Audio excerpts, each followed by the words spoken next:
What a great call you made joining us in the trenches with Dave Lapham, brought to you by First Star Logistics today. We're coming from our outstanding studios as always, and we're glad you're there to listen and watch. We have a guest extraordinaire, Bengals quarterback coach Dan Pitcher, bright young football mind, there's no question. And he talks about, some of the challenges that they've had and working a game plan around the physical limitations that Joe had the first month of the season, and now he's ramping up, and they're going to be able to incorporate so much more after the bye week. And they're doing the self-scouting thing during the bye, examining that run game, examining what's going on in the passing attack. Maybe they'll get under center a little bit more. I mean, they lead the National Football League in percentage of shotgun snaps. I think they're still probably in single digits after 6 games in terms of snaps under center. I'm sure that'll change. I'm sure as a staff, they'll examine their run game and maybe make some tweaks, some changes there. They've done that in the past. Very excited to see what's going to take place after the bye week down the stretch of this NFL season. 3-3, still have come nowhere near playing their best football. Maybe they'll go on another run.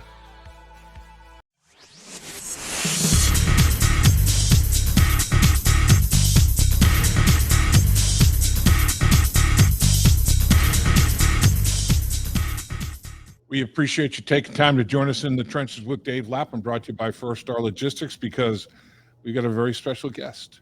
He is the quarterback coach of the Cincinnati Bengals, one of the young, bright minds in the National Football League. We're talking about Dan Pitcher. Appreciate you. Thanks for carving time for us today, sir. You got it, Lap. Good morning.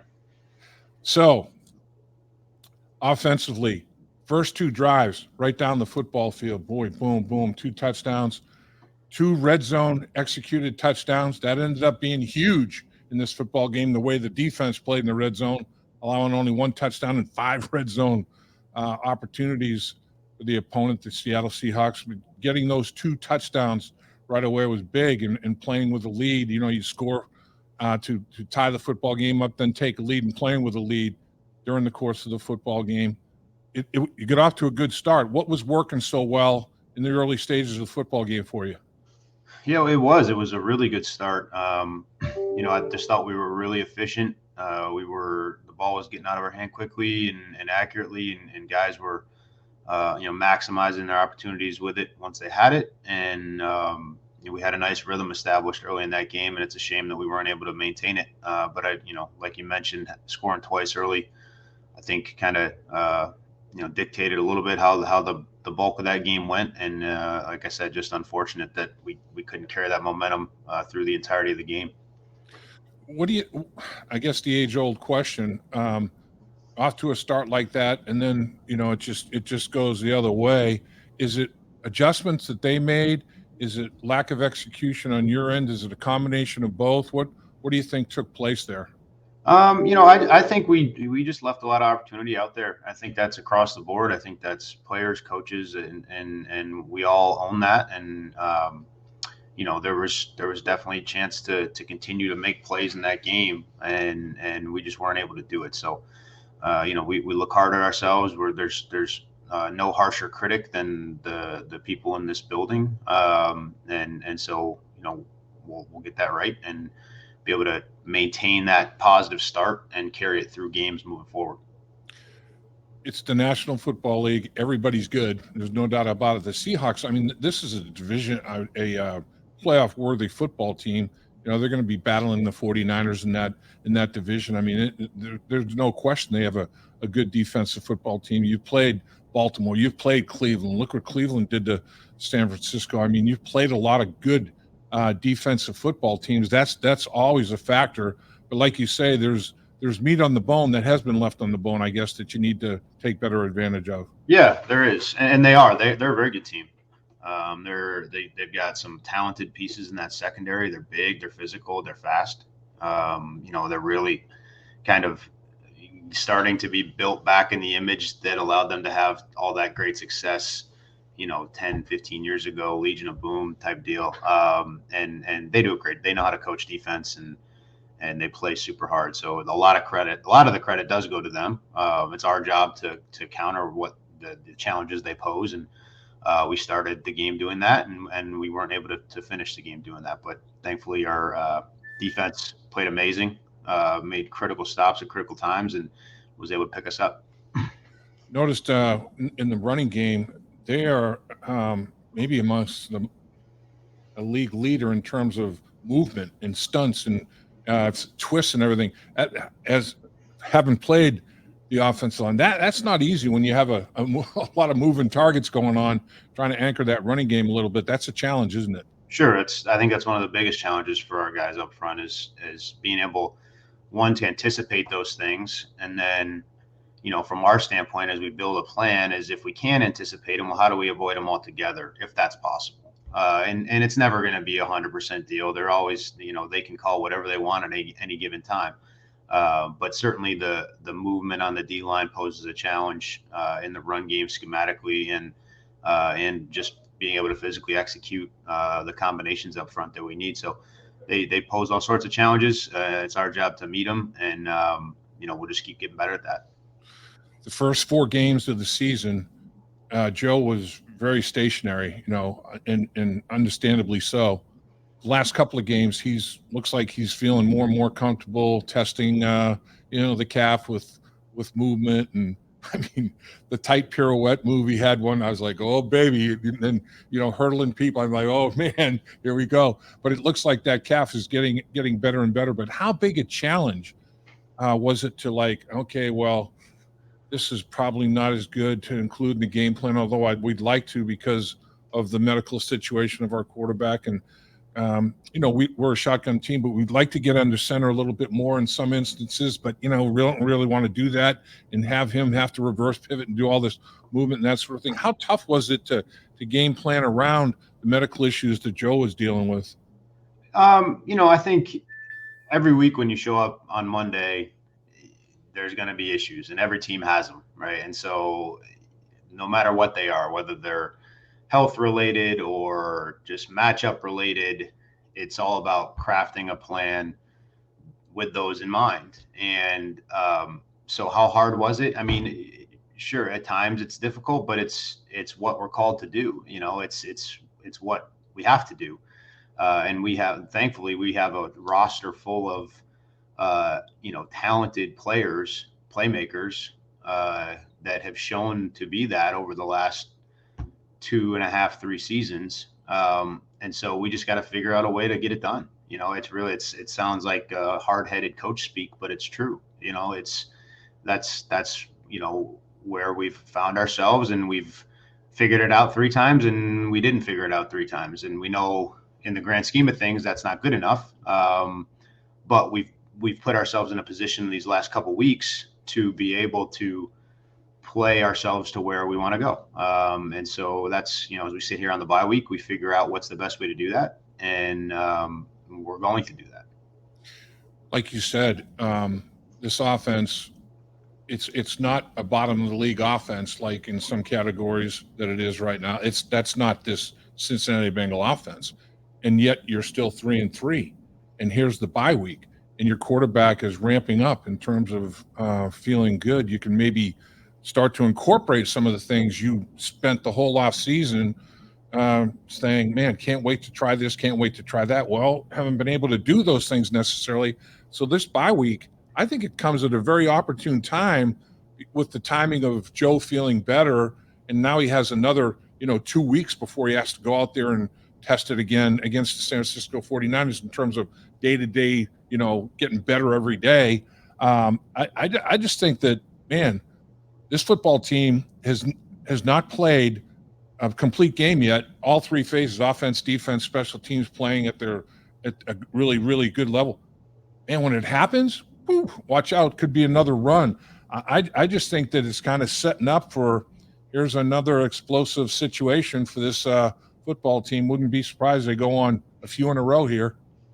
Yeah, I mean, it's very clear to us that we are better, offensively than what we've shown to this point in the season. And we've had moments where we've played well, but they haven't been enough of them. And so we know that, and that's why we're working, really hard to get to the explosive productive unit that we know we are, that the guys in this building have been in the past. But the past doesn't guarantee you anything in the future. We've talked about that before. So it's not just going to happen.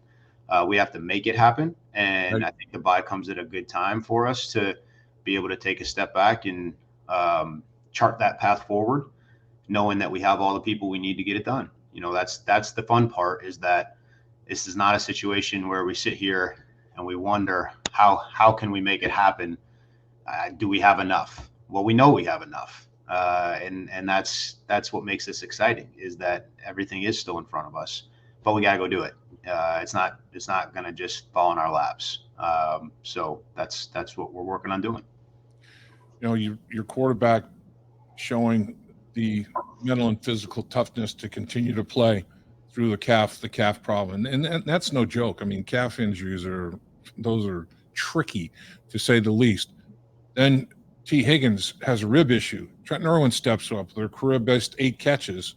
Yossi Vosh has his first touchdown reception in the last football game. It's like, injuries happen in the National Football League, and then the next man up, which is true though. I mean, you have to have roster depth. You have pieces, you have components. It's just a matter of. That's why I think the bye week, not only what you might be able to reinstall as such in terms of advancing how you're going to attack people, but man, getting all those bodies right. People say, it's kind of early, isn't it? Nah, not necessarily, man. Bye week, it's a welcome sight right now, isn't it? Sure. No matter when it comes. I mean, Right. this is a very taxing game, physically for the players and mentally for the players, mentally for the coaches. So you're never gonna apologize for a little respite from that. It's gonna make you better moving forward, and so we just got to maximize the value of it. Get some rest, clear our heads, and know that it's all in front of us. So yeah, we got guys that you mentioned that have stepped up, that we're going to need to continue to have those guys. And nobody really knows who it is going to be on a week-to-week basis. So that's the beautiful thing. You got to walk in the building as a player on Wednesday morning and sit down in that install meeting and believe that you're the guy that's going to have to make the play to win the game, no matter what role you are, where you are on the depth chart. And if you have that mentality, you'll be ready when the time does come. No doubt. I remember, was it 2 years ago or last year? I'm getting my years confused, but I do remember that Frank Pollock during the bye week one year, changed the running game. It was inside outside zone, and then boom, come back, and it's like gap scheme, pin and pull, counters, all that sort of thing. Is that part of the process? Do you like as a staff say, all right, what do we need to do? What can we change? If we do change it, should it be a drastic change? Should it be a tweak? Should it be subtle? Is that part of the process, the self-scouting that goes on now? Yeah, it is. It is. And whether they're major changes or minor tweaks, or no changes, like that may be the conclusion too, is okay, we really are headed in the right direction here. We just got to continue investing the reps in these schemes, and this is who we're going to be moving forward. Or it does give you that opportunity though, because in a game week you get the self-scout reports from our people, and so you see like how the other team sees you, but to really actually dive back in and rewatch what you've put on tape and just see the little things of, okay, these worked, maybe it was 5 weeks ago, maybe this needs to come back up again this week, or but you have the time to do that, where in a normal week maybe you could do that quickly, but you also very quickly have to turn your attention to your opponent, and so when there's no opponent, that urgency this week, we don't have that from that standpoint, so you can invest more time in yourself. And I think that is important, and everybody's kind of doing that in their individual area that they're responsible for, and we'll see what conclusions we draw, but that'll be a big part of this week. It's interesting, a big thing you don't want to do is establish tendencies, that in the National Football League, coaches will game plan against those very, very quickly. And I'm sure you, on a weekly basis, you try to determine if there are any tendencies that are established. But this bye week is that part of the process too? Make sure that if any tendencies have been established, they get broken. Sure. Yeah. No doubt. And really a tendency in and of itself, sure, big picture, it's not great to have them, but as long as you know them, if you know your own tendencies, then you can counteract it moving forward. The issue is if they exist and you don't know them. So that's part of what we're doing right now is, and again, we do that on a week to week basis. This isn't a thing where we're not aware of that stuff every week, but Sure. you just have more time this week to really dive in. And sometimes it's just like, I don't give a damn if I've established a tendency. My guy's better than yours. I remember the Raiders when they had the great offensive line. Shoot, when they were Gene Upshaw, when they were running to the right, he'd get his split about 6 inches from the center so he could double and work with him. When they were running to the left, he'd get over there with Art Shell about 6 inches so he could work with him. Everybody knew it, but they still couldn't stop it. It's like they're just better than you. They're just Hall of Fame type guys, and you've got some players from a weapon standpoint that no matter what you do, you're going to have a favorable matchup, right? Sure. There's a balance there. I mean, if you can get lost in the weeds on, 84% of the time when we line up in this formation with this guy and this split, and then you got to ask yourself, well, what does that really, how is that information that helps the defense? Maybe it is. And if it is, we got to do something about it. But a lot of times there's a lot of information. You see a lot of colorful graphs and a lot of talking heads on TV, and sure, that's good. It fills its content. Does it inform the defense and how they can attack you? And what if the answer to that question is no, then don't worry about it. If the answer to that question is yes, then you do have to worry about it. And so that's what we do. So, Coach, what about during the bye week? I know the players are off already, but the coaches are grinding, doing everything you're talking about. You're down there at Paycor right now as we do this visit, doing the things that you're talking about, self-scouting and getting a jump on the 49ers and everything that goes along with it. When toward the end of the week, when you get a little bit more time with family, I know you have a young family. Anything cooking, Coach? We'll just be chasing my little guy around. He's got endless energy. I wish I had 10% of his energy. So it'll be that's always fun. And Zach does such an amazing job here of making sure that guys with families prioritize that even in the season as much as you can. We all understand the sacrifice that that this profession requires of us. Our wives understand that. Your children, when they get to an age old enough to understand it. They may not like it, and the wives may not like it, and you may not like it to some extent, but everyone understands it. So when you do get weeks like this, it's important that you're home for dinner and you're reading the bedtime story and you're getting them out of the crib in the morning. And so that's what I'll be doing every day this week, and I'm looking forward to it. It's very interesting how many, sons of coaches become coaches.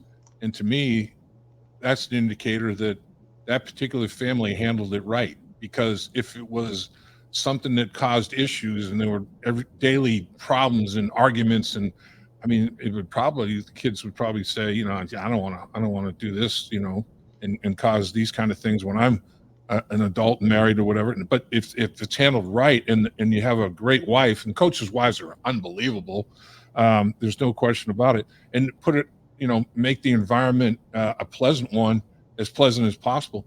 Man, I can see where, young sons were like, this is cool. And I want to do this too, and it's interesting how it's passed on like that. Sure. It's for me, it's the greatest job in the world. I can't see myself ever doing anything else.